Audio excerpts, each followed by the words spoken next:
All right, so we have Haley in the building. This is On the Rise. How are you doing today? I'm doing real good, real good. A little bit tired, but I think we'll make it through. Yep. And so I know we were talking off camera. You said you guys had a long night, Yeah, well, Chase promotes at the Night Owl in Saratoga, so we're there at least once every weekend, and we got a little bit drunk. It's a long day. Mm-hmm. Yeah. So how does that go? Like with just like going out and stuff like that. So for the audience, the people that don't know you, could you explain a little bit about what you do and like your lifestyle? It's definitely alternative. I started dancing when I was 18, so I started being a stripper 4.5 years ago. So I'm 22 years old, and it's crazy that I could have done anything for 4.5 years. Like, I don't feel like I'm that much of an adult. And then, obviously a couple years ago, OnlyFans came out, and I got on it pretty much like immediately. And now I make a lot of money doing that. And then I also model, so like I travel to model. We were just in Vegas a few months ago. We're scheduled to go back in April.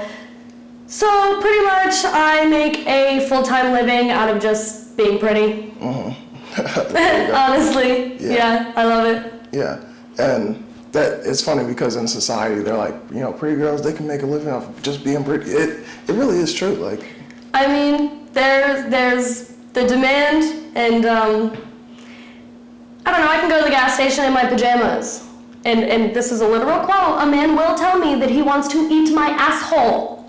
So if I'm gonna listen to that on the daily when I don't get dressed up for free, how dumb would I be to not turn it into money? Yeah. And money is the ultimate goal. Absolutely. Absolutely. And as a feminist, like, I know that money is the power. Mm-hmm. So taking money from these men who are just like weak is the ultimate act of feminism. Mm-hmm.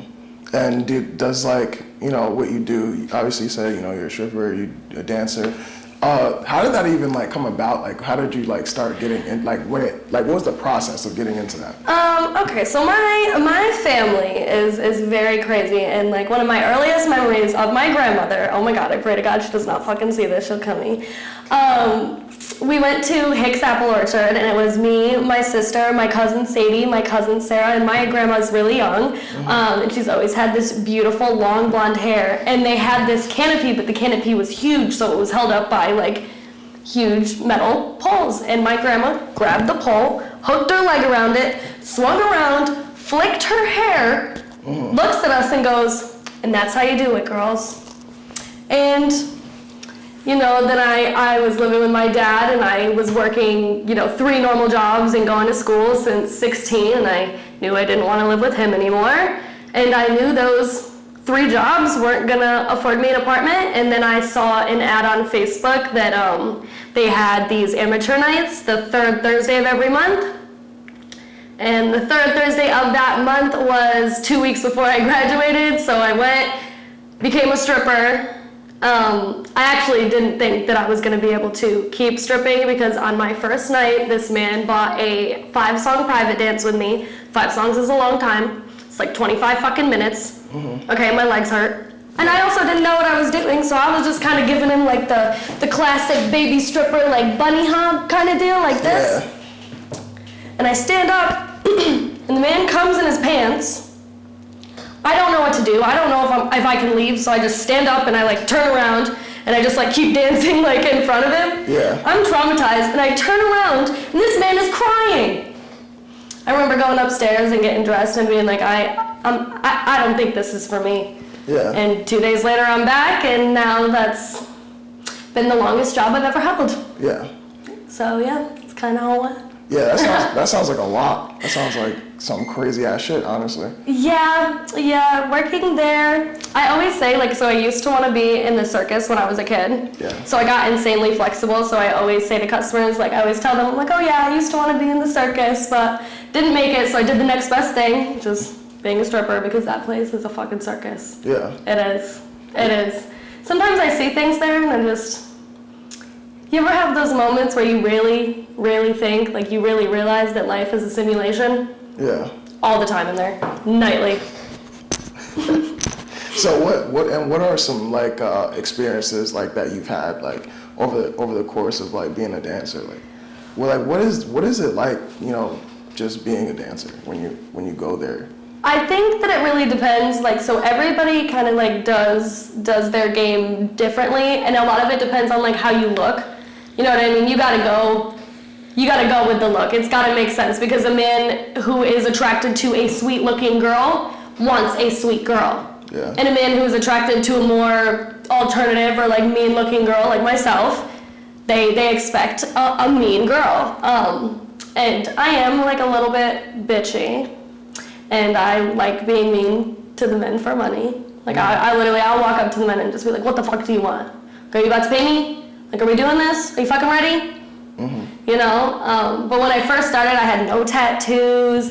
I had this like curly, like big red blonde hair. Like, I was a little fucking girl. I was 18. I hadn't even graduated high school yet. Yeah. And I had that same attitude though. So in the beginning, it didn't make a lot of money, but once you really like refine that like persona, you really gotta go with it. You gotta be a real stripper. You gotta be the fantasy, But you get to choose what that is. And I feel like me going with the really mean thing kind of prevents me from having a lot of these negative experiences that the more sweet-looking girls will have. Yeah. You know what I mean? Yeah. Because they're less likely to just put a man in his place, And some girls can't do that, and sucks to be them. Yeah. I hear what you're saying. And so do you like get like a rush off of like getting? Is there like a high you get when you put on this like I guess like a mask or whatnot for these guys for their fantasies? Like, do you get a rush like getting the money? Yes. Oh, absolutely. On the nights where I make good money, I come home and I'm like, babe, let's count all this money together. Like, I'm gonna eat something, let's smoke a bong, having a great time, telling him all the things that happened the night. He's literally trying to sleep. He's like, dude, stop. But I'm just too excited. I'm like, yes, I'm never gonna quit stripping until I'm ugly. Mm-hmm. And then there are nights where I come home and I only make $100, and there was 8 girls and 2 customers in the club all night, and I'm like, oh my fucking God, I'm getting a goddamn day job. I'm gonna just slave my life away for the man because this isn't worth it. So it definitely fluctuates. Yeah. It's different all the time. But yeah, I love performing, putting on a performance and dancing on the stage, and that's where I make the most of my money, honestly, and that's mine, you know what I mean? That's better than a lap dance, because I'm doing that up there, and like, it's low-key for me, but it's just amazing, so everybody's gonna pay me. Yeah. But I love it. You said that so obviously you said you jumped on OnlyFans immediately as soon as it came out. I think OnlyFans been around for I think it was around for a while. It's been around for a while. Yeah. So it was like right before I got all the media hype, I had just started modeling. I think I was 19, and I was working with my first photographer who really kind of got me into modeling, iModel's Own Photography.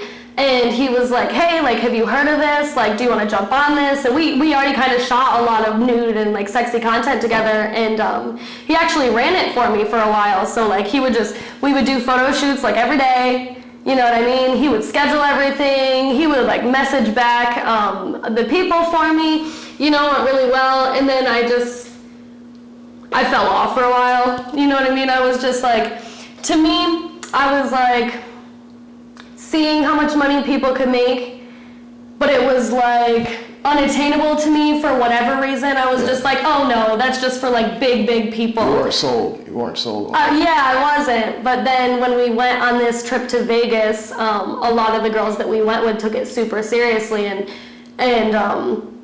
just seeing them do it just kind of gave me like a kick in the ass. Like what are you doing, you dumb bitch? You can make more money and you're sitting here not? Yeah. Get your shit together. Word. So we were in the top 12% when we went to Vegas, and since we've come back, we've moved into the top 5%. Mm-hmm. And so the way the percentage on OnlyFans works is it works based off of how much money you make. It doesn't matter how many fans you have or the content or the engagement, it's how much money you make. So top 5%, like. Making bread. Yeah, no, we're pretty happy with it. Word. You know? So what, like, all right, because now this is where, like, it fucking confuses me. I don't know. So obviously everyone has their own thing, just like how you said with the whole strip club, everyone's does their own thing. So like, what type of content, is there a specific kind of content that you have for your OnlyFans? This is what we're not like great at, is that I don't really have a niche on OnlyFans. We have 2 OnlyFans accounts. So we have a free account, and then we have a premium account. In the free account, you'll get like some kind of sexy pictures on the walls, but you're not getting anything topless. You're not seeing anything nude. You're not seeing any videos. Like, you're not seeing anything like that. All of that is behind a paywall. So then that's pay-per-view. So each customer has to buy each piece of content individually. Typically I think for right now, we have a couple videos of us together. And I think those 2 videos have like $600 each in purchases. So, you know what I mean? If we're already doing it for free, like, why not get paid $600 each time? Yeah. So y'all be fucking like on the fucking. Yeah. So it's just, and that's like, but that's like pay-per-view. Yep. And then I do solo stuff too, or like I'll do like little photo sets, and I have a lot of behind the scenes content, obviously, like with my modeling, and I do shoot a lot of nude stuff. So I'll send that out. I'll send out like photo bundles for like $5 or $10 per person. And then our videos are priced anywhere between $25 and $35, depending on the length and the nature of the content. I'll do like little minute-long videos that I'll send out for $10 or $15 and like a mass message.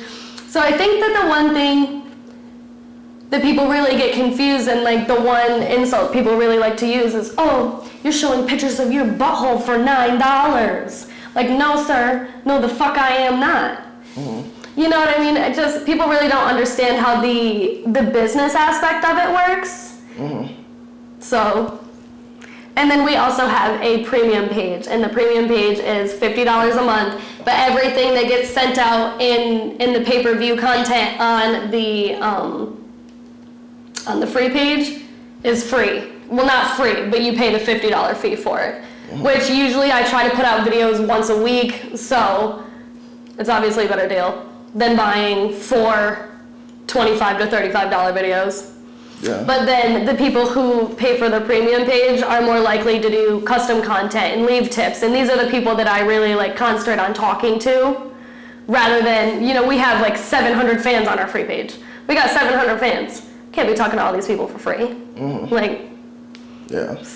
So with the people, so do you ever, with the people that like, you say you want to focus on, there's like, how is that? Do you actually like build relationships with these people? Yes. We do have one fan that really, really loves us, and this fan has actually come to my house to do my dishes for me because he just, I don't know, he loves us. He's really sweet. He also bought me, so I ordered this dress for Chase's birthday last year, and it didn't come in time, and he bought me a new one for Chase's birthday party. What? Yeah. What? He's a sweetheart. He really is. He's a weirdo, but he's a sweetheart. That's crazy. So you really have people that's just like, that really want to like meet you, get into you. What is that like? What does that like feel like? To know that, these people, obviously they see you naked, stuff like that, and they just, does it ever like get weird at any point talking to these people? Not to me, not really. Like, it's just kind of funny. But if they don't get weird about it, I won't get weird about it. Yeah. I won't bring it up, but if they start getting weird, I'm gonna be like, all right, buddy, you're like killing my vibe, so you gotta go. Yeah. Okay. And with the content that you have you guys ever like done like threesomes or anything like that? No. You guys aren't into that? I'm not gay. Okay. Like, I'm straight as fuck. I'm not gonna pretend to be gay. Yeah. I get what you're saying. That's not my idea of a good time. Yeah, because some people, they just will like do it, they'll do things just because it'll be like, it might be like a different kind of content. They'll just like go beyond their own rules. Yeah. You know what I mean? Yeah, and I definitely don't want to do that. I never really have, so I'm not gonna start now. And also, like, with the nude modeling sets, I have sets that have multiple girls in them, you know what I mean? Yeah. So you can deal with that. Yeah. And so going on from that, you know, how did you also get into modeling? You say you're a traveling model? I am. Literally, I got into modeling because I moved to Troy. I moved to Fifth Avenue, and I shaved my head, and I was rocking the platinum blonde Amber Rose classic shave, and I used to walk my dog to the Whistling Kettle every morning, and I would get, you know, a couple wine slushies. She'd get a little side of chicken. It was really cute, and people literally started asking me like, oh, do you model? Do you model? No.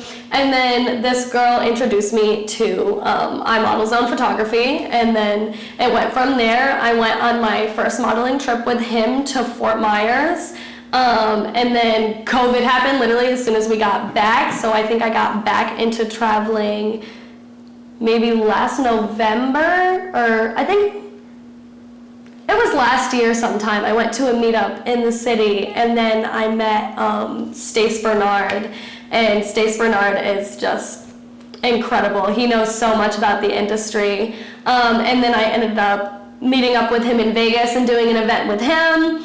That went great, and then he invited me to go to Vegas, so we went to Vegas, and then in March we are doing Mega Glam, which is in Maryland, and then in April we are back out to Vegas. So, super exciting. And it all happened so quickly. I wasn't really traveling that much, and I met Stace at the first event that I'd ever traveled to, and since then he's put me onto so much. He's incredible. Nice. And obviously you're doing like all this shit. Like it sounds like you're doing a lot. You know what I mean? I mean, a lot of it works all together. You know what I mean? So it is a lot, but they all kind of just hand in hand. Intertwined, so yeah, absolutely. But with that, obviously there comes, you know, you probably get a lot of love, a lot of positivity, but there's probably also like negatives. Like, could you explain the negative things that you go through doing all this? I mean, obviously you see what people say on the internet, but I'm really protective of my energy and like my space. Like, I'll do polls on my Instagram. You know what I mean? Like the other day I did a poll about my hair. You know, whether people liked it black or if they weren't feeling it. And like, if you voted for that you weren't feeling it, you got blocked. So 5 people legitimately got blocked over that. If I do like a slider thing and somebody just like slides it all the way, that way I'll block them. If I see you post negatively about women or girls who do OnlyFans or drug addicts or, you know what I mean, I'll block you. I won't say anything. I mean, sometimes I'll say stuff. I do like to get petty on Facebook sometimes when I have the time. I'm banned for 30 days right now, but it's fine. We'll get back to it soon. But yeah, and then obviously at the strip club, there's always you know you don't have to do this. You're too good for this. I'm like, dude, shut up. You're here. You literally are the person creating the market for this. So if you don't think I have to be here, then don't come. Like, I know I don't have to be here. I like being here. Yeah. Can I have some money now? Yeah, it's probably, I kind of hate that too. When people say, oh, you know you don't have to, you know, like, yeah, I get what you mean. That makes a lot of sense. Like, okay, yeah, explain it to me more. It's probably them just probably feeling like guilty. Yeah. In their own sense, so they're trying to like lessen the blow of how they're feeling maybe. Like, I don't know, shit gets weird with people like that. Yeah, and sometimes at the club people will try to like lick you, like while you're dancing on them. Like, I've had my neck licked so many times. I feel like I'm like traumatized. Like, I can like feel, like when they try to breathe on you too much and they've had a bunch of beer and it just smells like sweetness, but it also smells like deviled eggs. You know what I'm talking about? Yeah. Yeah. I know what you mean. Yeah.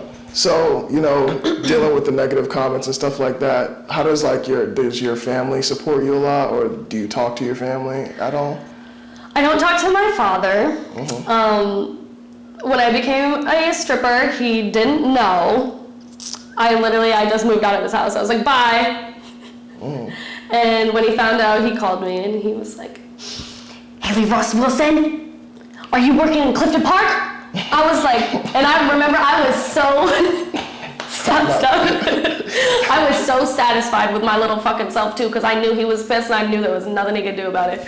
I was like, yes, the fuck I am. Yeah. And he goes, I'm so disappointed, embarrassed, and ashamed of you. And I was like, sorry you feel that way. And then he hung up on me.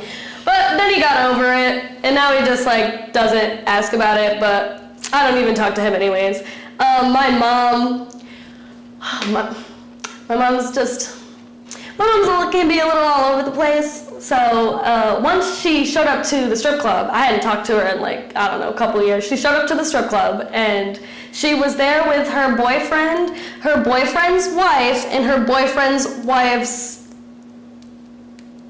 boyfriend. Yeah, her boyfriend's wife's boyfriend. Yeah, it was like a whole thing. She was just like so drunk, and I was outside, I was smoking some weed, and she's just like out here like freaking out because of the dark parking lot. I don't know, she was being paranoid. And then we didn't talk for a while after that, because that shit was just fucking nuts. Like my mom is at the strip club, like she needs to go. No, she's like all right. She is very supportive. She's very supportive. I'm my grandma's favorite, so she just loves me no matter what. And yeah, I guess those are the only ones that I really talk to. I have a couple sisters. My two youngest sisters don't really know. I mean, I think the middle one knows, but we don't really talk about it. And then my oldest sister doesn't care. She's tried to be a stripper a couple times, but she always wusses out. Yeah. But honestly, she's the real hustler of the fucking family. Let me tell you. She went on so many free vacations with like other kids' parents. How she did it? Couldn't tell you. Like she would go on a new vacation every summer with somebody else's family. That sounds nuts. Yeah. She knows how to get what she wants. She's a little bitch. And like in this like day and age, there's like literally nothing wrong. At least in America, you could literally do whatever the fuck you want. Like, you know what I mean? So if you could do that, by all means, like why not? You know. Mhm. But all right. So we got Chase here, who's obviously your significant other, correct? Correct. And Chase, also, you do music, and I remember Haley was saying that you promote at the Night Owl. That I did not know. Yeah. Actually. So how long have you been doing that? I started at the beginning of the summer. I actually just woke up one day and told her about it. I was like, babe, this is the plan. Like, I'm gonna walk into the Night Owl. I'm gonna tell them why they need me. I'm gonna tell them what I'm gonna do. And I'm gonna tell them they should bring me on. And then I did that night. I walked in, and they were like, yeah, that sounds like a plan. Mind you, they were not hiring for a promoter. They didn't say anything to him about it. He woke up and he goes, this is what I'm gonna do. And then all of a sudden, here it is, and it's happening. Yeah. Yeah, so it's been cool. I make commissions selling tables. So if you hit me up for a reservation, or just bottle service or table reservations, I make commission on that. And then I'm also going to start throwing parties there. My first party is October 28th. We're doing Haunted Burlesque in the Red Room back there. It's going to be a good time. Nice. And like, I know you make music too, so does that also like work in your favor with like the Night Owl and stuff like that? Do you usually? Absolutely. If nothing else, just networking and meeting people for the music for sure. I wouldn't say I've stepped back from the music because I still love making music, and I'm over with Toshi making music all the time. But before COVID, we were throwing shows and making money and having a ton of fun. And honestly, people still listen to the old music, but I wasn't a huge fan of it. I was just turning on the auto-tune and having fun. But we could still turn up a show and make some money, and we were having a good time. But COVID kind of put an end to that. So we're just getting back into it now. Word. So tell me how you two came to like meet each other. Like, how did that happen? Do you want to tell like the first story about how I fucked it up, and then we'll tell the second story? Yeah. So Sounds we were good. supposed to meet. What was it? 2018. I don't know. For like my first music video I ever shot, she was supposed to be the girl. This was when I lived on 5th Ave in Troy. And she had been booked like 2 weeks out. Yeah. I had the whole crew set up, green screen was ready, cameraman, extras, like we were all there ready to go. And she calls me like 20 minutes before she's supposed to pull up, like, hey, it's my birthday at midnight. I think I'm just gonna go to the club instead and make some money. And I was like, cool. I don't even have any recollection of any of this happening. Like, I don't remember him booking me, don't remember calling him, don't remember ever talking to him. Like, none of this happened in my mind. But yeah, then like 2 years later, I was shooting another music video, and she just reached out to me on Instagram and said she wanted to pull up. And it was funny because I remember. She didn't remember. She was like, "How do you know my real name?" I was like, "Because that's how you introduced yourself 2 years ago." Because at that point, everybody was calling me Siren, and so everybody I had met I probably started going by Siren just shortly after this whole thing with him. And so everybody in those couple of years, like, everybody knew me as Siren. Nobody knew who Hailey was. They heard Hailey and they were confused. I heard Hailey and it felt weird. It's like, who the fuck is Hailey? What? People still get confused. Yeah. Happens all the time. And as soon as I change my hair too, nobody knows who I am. Absolutely. Yeah, so you guys also, I'm obviously talking to you before in this interview, and you explained that you guys do OnlyFans together. It's not just you, it's both of you. How does that work? Like, how the fuck, like, let me just clarify. He's just pretty and I feature him in the videos. The business aspect and the talking and the editing and making sure that everything is, timely and people are happy, that's me. That's me. But yeah, as far as the process goes, that's all her. I just show up. Yeah. He's not a bad cameraman. Do you ever get like weirded out or anything like that? Does it like fuck with you? No, personally, I was listening to her while I was in there. Like, if you're not weird with me, I'm not gonna be weird with you. Like, I'm a super open person. Like, I don't mind. Like, if you don't pay my bills because you want to watch me have sex, like, that's quite alright with me. I've never had an issue with that. Yeah. I mean, they're already gonna think about it, so. So why not? right. It's just another source of income. We would be stupid not to. We're hoping within the next year to make it like full time. Oh, like well, I am. Okay. Yeah, I don't want to have to work. I want to be able to stay at home. It would just be, honestly, even not to stay at home, it would be nice to travel and just know that everything is taken. Could come from anywhere. Like, yeah.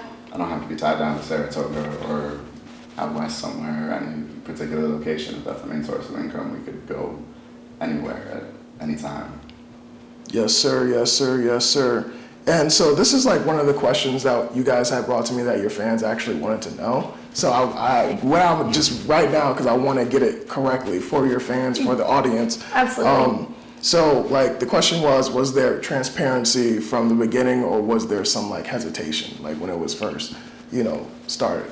There was complete transparency. At the time it was lockdown, so I wasn't dancing at the time. So my only form of income was paid modeling shoots and OnlyFans. Yeah. And I think we were very open about that. I think it took him a little while to get on board with being on the OnlyFans, which is fair. But it was never a, well, if you want to be with me, then you need to stop. Yeah. Well, ultimatums, stupid. Ultimatums get you nowhere. But yeah, I don't know. When I came into it, I mean, I do music and stuff too, so she understands how the industry works, and I'm in the same boat. So if she's doing what she's doing, like, who would I be to tell her no? Like, why would I ever stop her from making her money? Yeah. Like, just to be with me? Not a chance. She's gonna do what she's gonna do. Does it, maybe even at first, did it ever feel like, like in your mind? Because I'm gonna be honest, I'm not built. I'm not built. That's just fact. And most guys you hear, they're like, oh, like you said, like OnlyFans, they get like negative comments, especially from like men, like, you know what I mean? Oh, you do OnlyFans? I'll never be with a chick who do OnlyFans. I think a big problem is that sex work encompasses so many things, but a lot of men hear sex work and they immediately think prostitution. Like that's just the immediate kind of tie, and it's not. Like sex work, like literally, Like, put my feet in the camera, that's sex work right there. You know what I mean? You know what I mean? And where was the sex? Nowhere. You know, so it encompasses so many things that there's just, I don't know, there needs to be a little bit more education about it, I think, because it's not going anywhere. It's literally the oldest career that there ever was, ever. It's in the goddamn Bible, okay? The Virgin Mary was, she had to be a prostitute. Like, I know she didn't just get a baby in her. That's not how this shit works. It's not. Yeah. And, so I also wanted to ask you, because we were talking about this too, with the whole engagements with Instagram, like, how does that work? You know, what's up with that? Okay. Consistency is key. It is. It's not like, I think people think, oh, I have to post every day or whatever. Like, you have to find a posting schedule that works for you, something you can be consistent. Like me, I do every 4 days. And that's only twice a week. I know I can get in a photo shoot and make sure that I still have content coming. One thing that's really frustrating to me in the modeling industry is that sometimes photographers will get really excited to shoot with these models who have 200,000 followers, and then you look at their posts and they're getting 260 likes. A good way to tell how many of a person's followers are real is you take the average amount of likes that they get on their photos. You figure out what that is, and it should be somewhere between 7 and 10% of the actual followers. So you get 7 and 10% of 262. How many real followers is that? Or no, you multiply it. You multiply by 10. It would be about 2,000. If you should be getting 10% engagement, right, realistically, if you're being consistent. Right. So I just hit 10,000 followers a couple weeks ago, or last week. Last week. So the average amount of likes I get is honestly between what? I would say between 1,000 and 1,500. 1,000 and 1,500. Great, that's right above 10%. Right, right. When you see someone out there with 250,000 followers and they're literally only getting 1,000 likes, that's goofy. Right. That's goofy. Right. Way up there at that point, goofy. which is fine because everybody does it. Like, I didn't do it. We don't I didn't do it. I didn't do it. A lot of people fake it, but sometimes it's bad, and when you can see through it, it definitely hurts. And it just gets really frustrating that there's people in the industry that haven't taken the time to educate themselves really on how things work, and then I kind of pay. It's negative. What am I trying to say? It's like you're paying for something with someone that you think like has like a good network right, or something, and then you realize that their shit is like not real. So it then fucks you. Right, but then they don't realize. Yeah. So it's frustrating to kind of be looked past for somebody who isn't doing half the actual account reach that I'm doing. Yeah, these girls are getting sponsorships and getting paid with these 200,000 followers when realistically they're reaching 2,000 people, and they're gonna overlook Hailey, who I've reached 200,000 people this month. Yeah. 200,000 separate accounts. Yeah. But the number is just lower, so they're gonna overlook it, which is sad. But it's fine because fake it till you make it, right? Right. Yeah. It's fine because I am starting to get into more collaborations with like clothing companies and things like that. I have a couple of things coming this week. So I have this really cool Halloween photo shoot that I will be dropping probably next week. That I'm really, really excited for. So I just gotta keep doing what I'm doing, and I do the whole Instagram thing on my own. Like, I do all the marketing, I do all the I do all the reaching out to the brands and all of that. So I'm just gonna. She be working. Like hours a day. Damn, that's crazy. And what about you, Chase? Do you have anything that's like you got going on for the future? Anything that you have like planned? Right now, I'm just getting ready for this party. So we're doing Haunted Burlesque. We've got a few different performers coming out. We got some lyric performers. We got some girls coming out in like boudoir, like sexy lace tops and bottoms, just to hang out. We got strippers in the club. And then we also have a couple drag queens coming out to perform too. So it's gonna be an interesting night. We're super excited. Yeah, so I'm ready. Next. And then we're just traveling, making money. I'm gonna keep making music and putting on shows because we love doing that.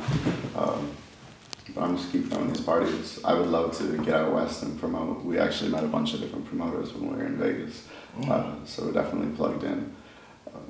but we'll see where it goes. Right now, I'm just gonna make my money. I also manage a handful of CBD shops, and like home base is right on Caroline Street, so I'm basically just always on Caroline Street in Saratoga.